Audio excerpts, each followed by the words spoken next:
Aparat polisi resor Lok Sumawe berseragam protokol kesehatan COVID-19 berhasil menggagalkan penyeludupan 1 kg sabu di Bandara Malikusale, Kota Lok Sumawe.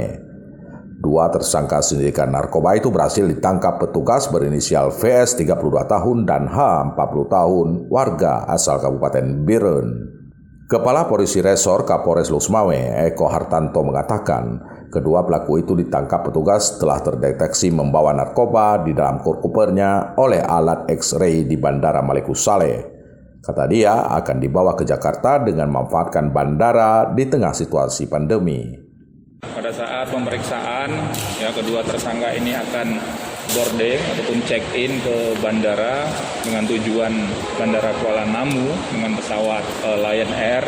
Alhamdulillah atas kesigapan dari petugas bandara bisa terdeteksi oleh X-ray. Kapolres Lok Sumawe, Eko Hartanto menegaskan kedua tersangka dijerat ancaman hukuman mati sesuai Undang-Undang Republik Indonesia Nomor 35 Tahun 2009 tentang narkotika.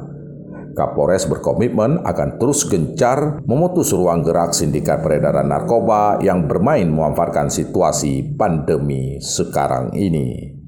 Dari Kota Lok Sumawe, Erwin Jalaluddin melaporkan untuk KBR.